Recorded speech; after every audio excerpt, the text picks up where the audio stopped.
Congressman, what do you see as like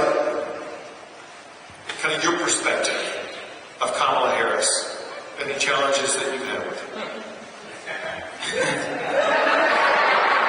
Is that too hard a question? No, thank you. Thank you, Governor, and thank you for coming all the way out here to help us in Arizona and make sure that we bring home this election for President Trump. How many of you guys are excited to get President Trump? Also, let's give another warm welcome to the Lieutenant Governor here who came to help us as well.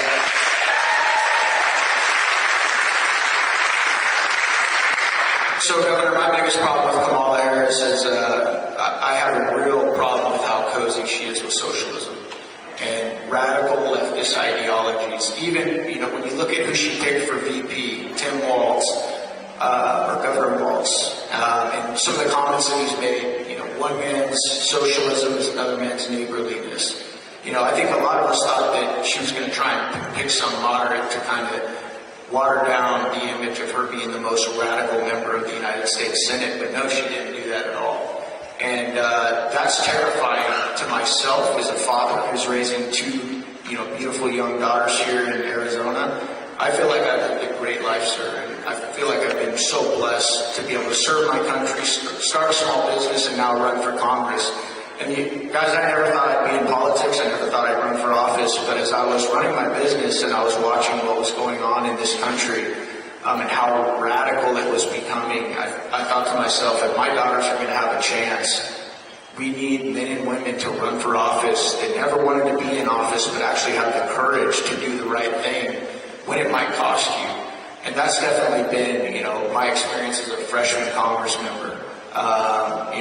We don't have a lot of strength up in Washington, D.C. We don't have a lot of backboners. I'm sure you guys know that follow the news regularly. But just how cozy they are with socialism, and totalitarian top-down government, that's the thing that concerns me the most about this ticket. That's crazy. Well, somebody who may know her even better is the former Lieutenant Governor of California, who may have dealt with her firsthand. What's your perspective on Kamala Harris? I don't have enough time, Governor. But thank you, Governor, for being here. And Congressman Crane, thank you so much. And Chairwoman, thank you for having us here. It's my honor to be here. I'm a former Lieutenant Governor of California with Arnold Schwarzenegger. And we were the last two Republicans in the state. But more importantly, I'm a farmer from California. We born and raised on a farm.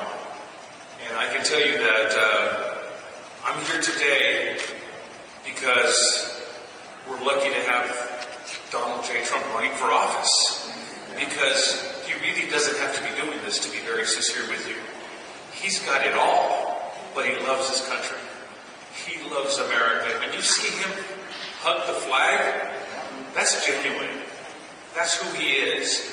And for me, I've had a front row seat to Kamala Harris. And for 24 years, to be very sincere, when she was a deputy district attorney in Alameda, she left a mess there. Then she decided to move to San Francisco and be the district attorney in San Francisco and left a mess there.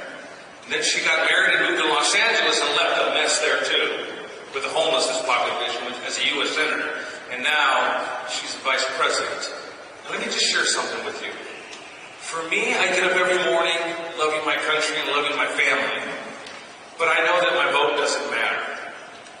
And I say that with all heart to you. And why I'm here is because you get up every morning and your vote is going to matter. And I'm here to tell you that I don't care what you got going on in the next 64 days of your life. Every single day, give it to Donald J. Trump, because he's given it every single day. Just watch the man. He gets up every morning and they want to beat him up every single morning, and he gets up because he loves America.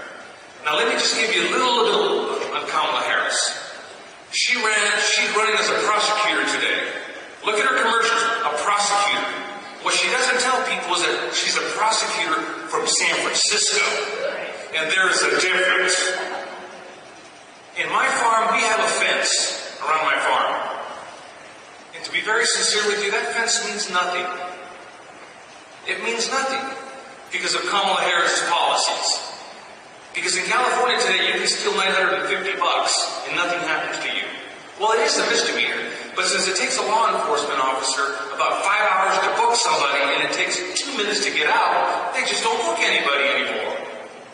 That's Kamala Harris, the district attorney of San Francisco. She's a sanctuary city. She was a sanctuary city supporter. Bottom line, she doesn't care. She doesn't care about our border. That border is a fence. That means something to me. That means something to us. Governor Abbott's border means something to him. The border doesn't mean anything to her. That's why she's the border czar. That's the goal. That's their goal. Bring them all in. Bring them all in. And then once they're here, let's give them a little bit of cheese and let's give them a little bit of rent relief and let's give them so eventually they can vote and take our country, as Congressman Page, down the socialist path. That's not the America that my father grew me up. That's not my America. So every single day for the next 62 days, I let West Palm Beach know that I will go